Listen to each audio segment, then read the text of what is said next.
Saudara-saudara yang diberkati Tuhan, melengkapi ibadah kita pada minggu hari ini, khususnya bagi ibu bapak saudara yang melaksanakan ibadah di rumah lewat tata ibadah yang ada pada saudara, di mana kita akan memasuki pemberitaan firman Tuhan.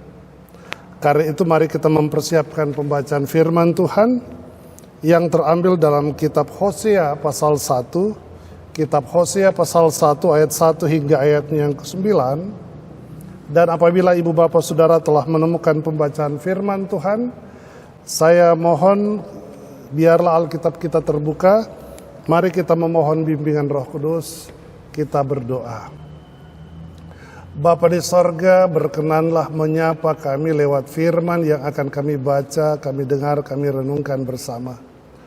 Kuasai hati dan pikiran kami dengan kuasa Roh Kudus-Mu.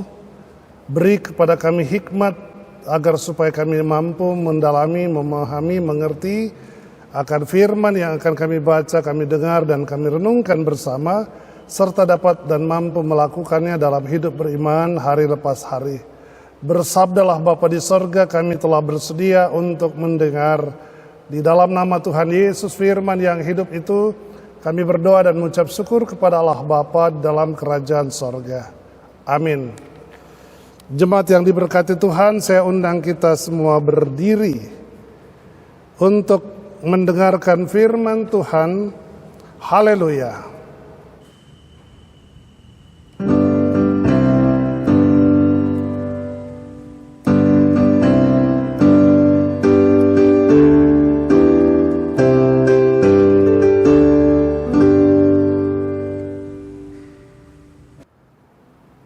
Pembacaan Alkitab dalam ibadah minggu hari ini terambil dari kitab Hosea 1 ayatnya yang pertama hingga ke-9 yang menyatakan,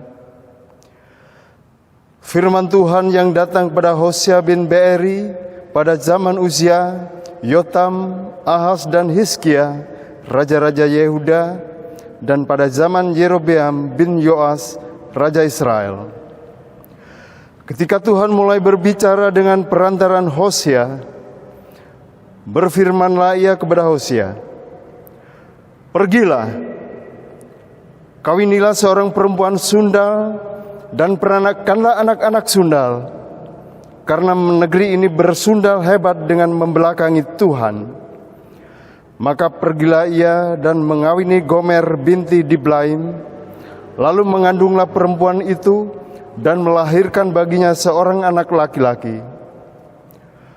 Kemudian berfirmanlah Tuhan kepada Hosea, berilah nama Yisrael kepada anak itu, sebab sedikit waktu lagi maka aku akan menghukum keluarga Yehu karena hutang darah Yisrael, dan aku akan mengakhiri pemerintahan kaum Israel. Maka pada waktu itu aku akan mematahkan busur panah Israel di lembah Yisrael. Lalu perempuan itu mengandung lagi dan melahirkan seorang anak perempuan. Berfirmanlah Tuhan kepada Hosea, berilah nama Lo-ruhama kepada anak itu, sebab aku tidak akan menyayangi lagi kaum Israel, dan sama sekali tidak akan mengampuni mereka. Tetapi aku akan menyayangi kaum Yehuda dan menyelamatkan mereka demi Tuhan Allah mereka. Aku menyelamatkan mereka bukan dengan panah atau pedang, dengan alat perang atau dengan kuda dan orang-orang berkuda. Sesudah menyapi Lo-ruhama, mengandunglah perempuan itu lagi dan melahirkan seorang anak laki-laki. Lalu berfirmanlah ia, berilah nama Lo-ami kepada anak itu, sebab kamu ini bukanlah umatku dan aku ini bukanlah Allahmu. Demikianlah pembacaan Alkitab. Bapak Ibu saudara-saudara yang diberkati Tuhan, berdasarkan firman Tuhan yang telah kita dengarkan bersama, maka hendaklah firman Tuhan dengan segala kekayaannya diam di dalam hatimu dan ucaplah syukur kepada Allah.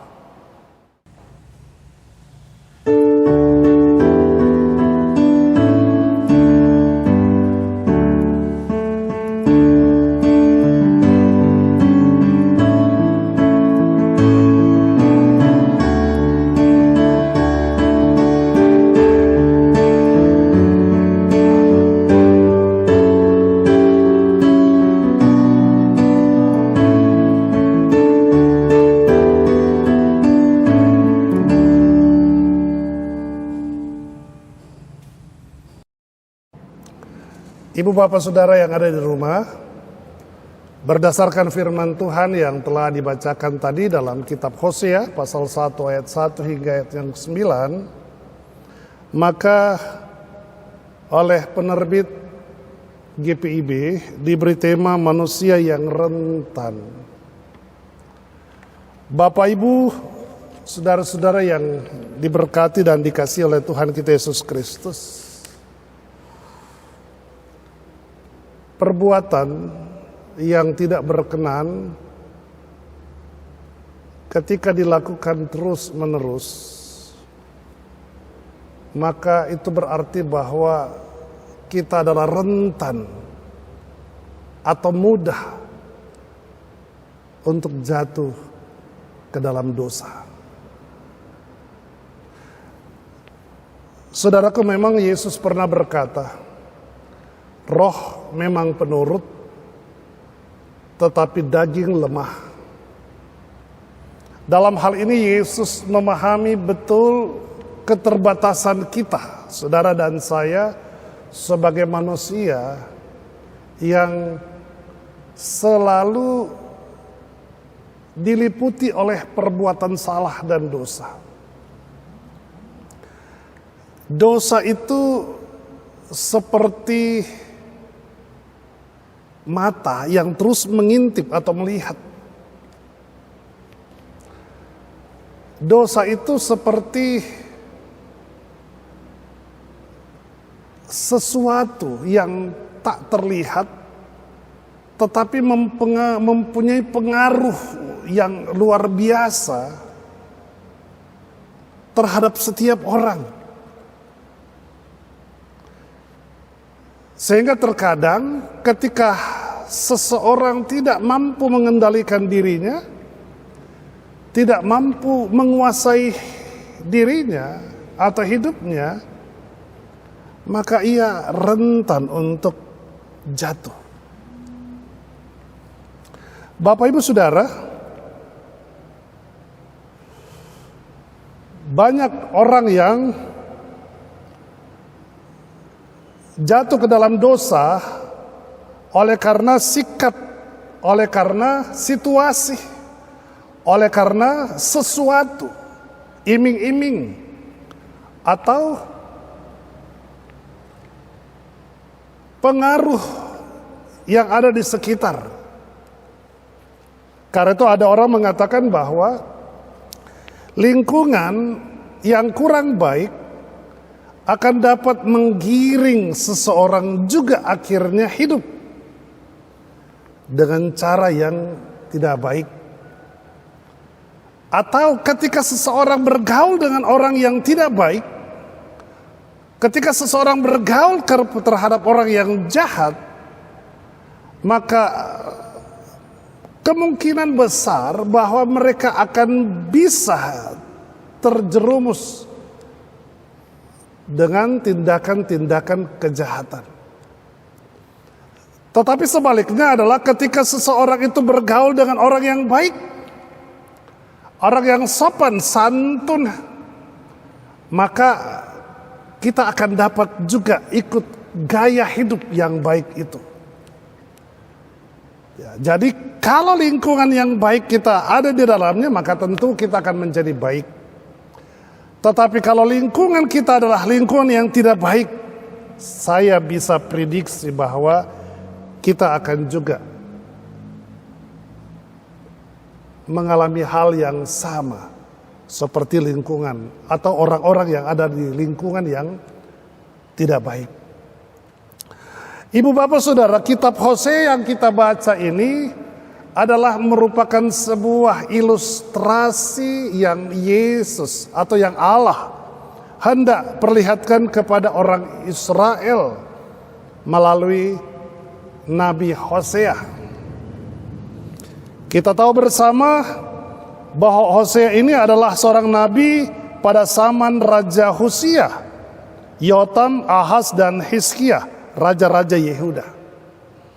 Dan raja-raja ini sungguh-sungguh hidup dalam ketidakbenaran di hadapan Allah. Pergaulan yang buruk itulah yang membuat mereka tergiring untuk semakin jauh dari Tuhan. Seperti yang tadi saya katakan ibu bapak saudara, bahwa pergaulan yang buruk itu akan dapat menggiring. Ya, saya ketika membaca ini merenungkan, ya, terkadang perilaku buruk itu mendominasi kehidupan saya. Dan bahkan kehidupan kita. Ya. Perilaku buruk itu bisa muncul dari pikiran kita. Pikiran-pikiran yang bisa saja menyesatkan. Perilaku kita, perilaku yang menyesatkan, tutur kata kita. Terkadang semuanya tidak mampu kita kontrol karena kita lebih didominasi oleh sifat-sifat kedagingan. Ya, akibatnya kita lepas kontrol dan perilaku buruk itu menjadi mendominasi dalam hidup. Orang Israel mengalami situasi ini, perilaku buruk itu yang selalu mendominasi. Sikap hidupnya kepada Allah menyimpang jauh. Ya, keinginan daging lebih mendominasi.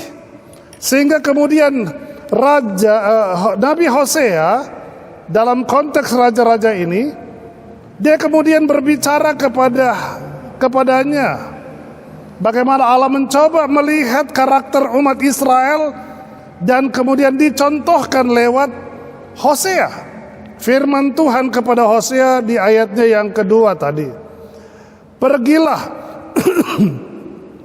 kawinlah seseorang perempuan sundal dan peranakanlah anak-anak sundal, karena negeri ini bersundal hebat dengan membelakangi Tuhan. Ibu bapak saudara, Hosea harus menjadi korban, harus menjadi tumbal dari bagaimana Allah mencoba menggambarkan perilaku orang-orang Israel yang sudah menyimpang jauh. Allah memerintahkan Hosea, pergilah kawini seorang perempuan sundal, ya, seorang perempuan pelacur. Di mata banyak orang, pelacur itu adalah pekerjaan yang paling buruk, ya. Dan karena itu biasanya seorang pelacur di mata orang-orang itu sangat hina, terhina. Tetapi Allah malah memakai para pelacur, ya, untuk menggambarkan bagaimana cara hidup orang Israel. Dan karena itu Allah meminta Hosea untuk mengawini, lalu melahirkan anak-anak sundal, menjelaskan bahwa orang Israel ketika mereka hidup sebagai sebuah keluarga atau anak-anak yang dilahirkan adalah anak-anak yang menyimpang dari Allah. Artinya perilaku hidup orang tuanya akan turun kepada anak-anaknya. Gambaran yang menyimpang dari Tuhan itu akan terus dilakukan bahkan terhadap anak-anak dari umat Israel itu sendiri. Ibu bapak saudara, di sini mau menggambarkan ketika kita mulai hidup dalam menyimpang dari Tuhan, maka perilaku penyimpangan itu akan turun juga kepada anak-anak kita. Itu berarti bahwa saya sebagai pribadi ketika mendalami nats ini, saya merenungkan kalau perilaku buruk yang sudah saya lakukan atau kita lakukan, ya, ternyata kita sedang memberi teladan yang buruk juga terhadap anak-anak. Padahal kita berharap anak-anak kita itu dapat menjadi orang yang baik. Mereka sukses, mereka berhasil hidup dalam takut akan Tuhan. Tetapi kita sebagai orang tua malah ketika melakukan kesalahan, dosa, ternyata kita sedang mempersiapkan anak-anak kita yang juga akan melakukan hal yang sama. Ya, kita bagaikan melempar bola di dinding, lalu dinding itu kena kepada kita dan dia turun ke bawah. Artinya dia akan turun kepada anak-anak kita.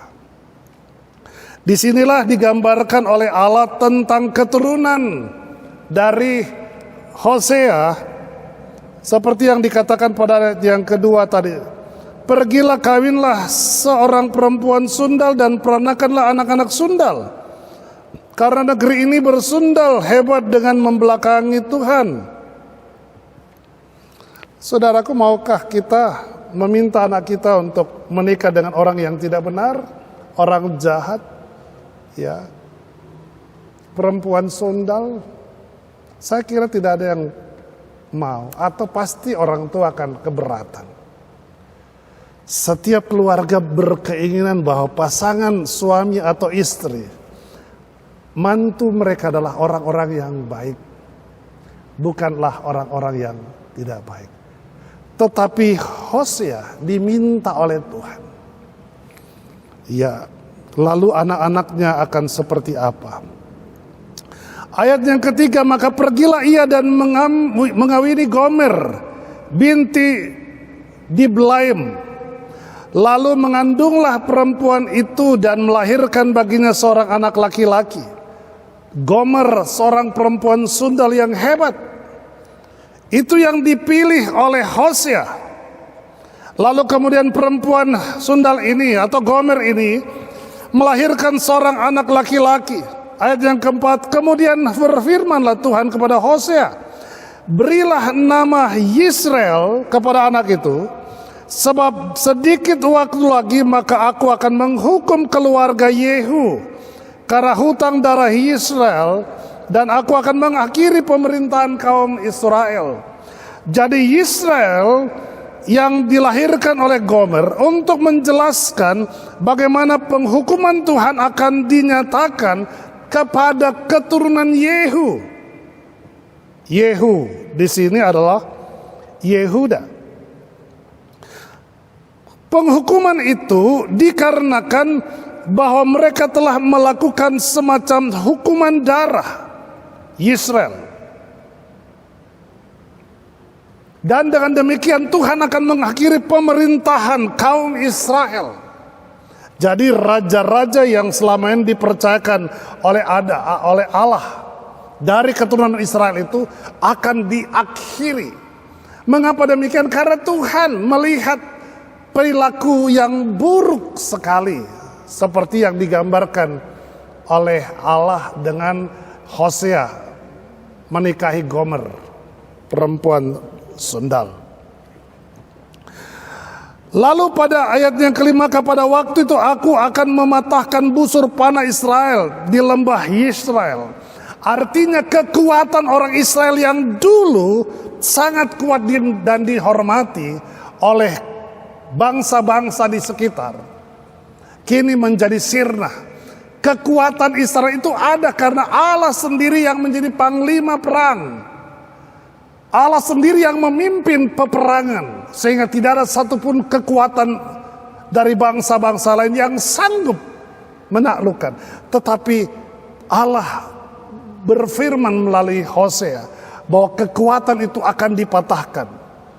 Ya, busur itu akan dipatahkan. Busur itu melambangkan kekuatan yang akan diambil kembali oleh Allah. Saudaraku, kalau kekuatan kita, berkat Tuhan yang telah dianugerahkan kepada saudara dan saya diambil, kita tidak bisa hidup, kita tidak berdaya. Ya, hidup ini adalah kekuatan yang Tuhan hadirkan. Hidup ini adalah cara Tuhan menunjukkan belas kasih. Bayangkan kalau dia ambil hidup, atau jangankan hidup, dia ambil segala berkat kita, kita akan menjadi tidak berdaya. Tuhan mengambil kekuatannya dari Israel, sehingga akhirnya Israel menjadi bangsa yang tidak berdaya. Lalu pada ayat berikutnya, ayat 6, lalu perempuan itu mengandung lagi dan melahirkan seorang anak perempuan. Berfirmanlah Tuhan kepada Hosea, berilah nama Lohruhama kepada anak itu, sebab aku tidak akan menyayangi lagi kaum Israel dan sama sekali tidak akan mengampuni mereka. Ibu bapak saudara, ada dua peristiwa yang Tuhan nyatakan kepada umat Israel. Yang pertama, diambil kekuatan, diambil berkatnya. Mereka tidak berdaya. Yang kedua, Tuhan berjanji tidak mengampuni. Bayangkan ibu bapak saudara, kalau saudara tidak diampuni, maka saudara akan hidup di dalam dosa terus menerus. Ya. Tetapi bersyukur kepada Tuhan, Allah Israel yang mau mengubah perjanjiannya. Kita tahu bahwa Allah dia mau datang ke dalam dunia lewat Yesus Kristus. Dia mau memulihkan saudara dan saya lewat kematian dan kebangkitannya. Dia rela ya mengorbankan dirinya sehingga saudara dan saya mendapatkan pemulihan, janji keselamatan, pengampunan dari dosa. Kita bersyukur. Yohanes 3 ayat 16, karena begitu besar kasih Allah akan dunia ini, sehingga ia telah mengaruniakan anak yang tunggal. Setiap orang yang percaya kepadanya tidak binasa, melainkan beroleh hidup yang kekal. Ya. Kalau dalam konteks Hosea, Tuhan tidak mau mengampuni umatnya akibat dari perbuatan penyimpangan yang sangat jauh. Tapi dalam perjanjian baru, Allah mencoba memperbaharui perjanjiannya. Ya, kalau dulu dia tidak mau mengampuni, dalam perjanjian baru Tuhan menyatakan pengampunannya. Siapa yang percaya dia akan menerima janji keselamatan. Kita bersyukur ibu bapak saudara bahwa ketika pengakuan dosa saudara dan saya disampaikan dengan tulus dan ikhlas, maka pasti pengampunan itu terjadi.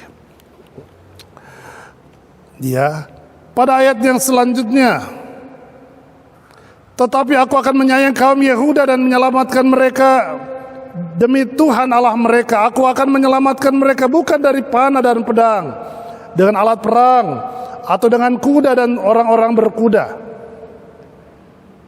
Sesudah menyapih Loh Ruhama, mengandunglah perempuan itu lagi melahirkan seorang anak laki-laki.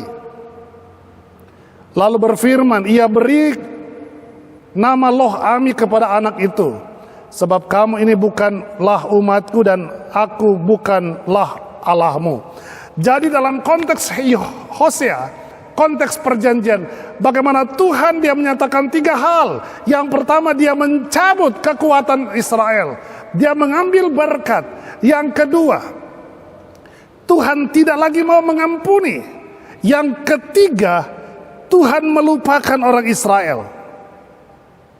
Kamu bukan lagi umatku, kata Allah dalam perjanjian lama, dalam kitab Hosea.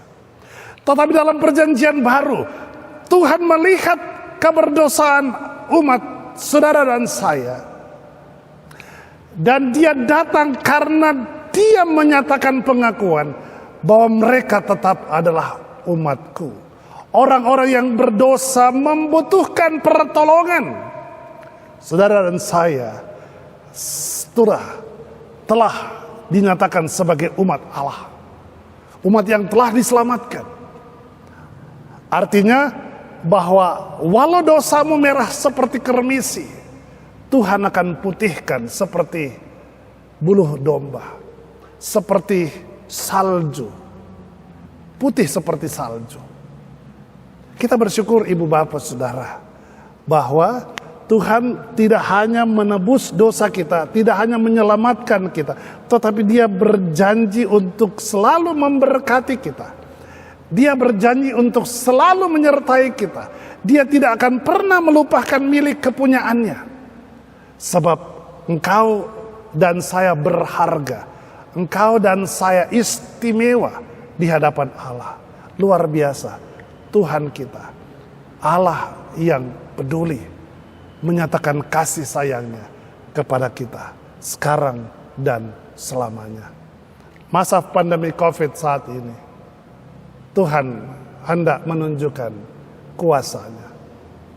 Banyak orang yang meninggal karena COVID, tetapi tidak sedikit orang yang merasakan bagaimana pertolongan, perlindungan Tuhan atas mereka, saudara dan saya. satu hal yang pasti. Mari kita menggantungkan harapan kita. Ada banyak sekali tantangan di depan kita. Ada banyak sekali pergumulan di depan sana. Kita tidak tahu perjalanan itu sampai di mana. Hanya satu yang pasti. Ketika kita tidak sanggup melangkahkan langkah hidup di hari yang akan datang, Dia seperti seorang ayah yang memegang tangan kita. Bahkan ketika kita sanggup, ketika kita tidak sanggup, Dia akan menggendong kita dan membawa kita ke tempat yang telah Dia sediakan. Mari menjalani hidup ini. Ya, harapan kita hanya ada pada Tuhan. Bersandarlah dan berpengharapan. Dia Maha Pengampun dan Dia akan selalu menyatakan pengampunannya ketika kita berseru memohon pengampunan Tuhan. Tuhan Yesus memberkati kita sekalian. Amin.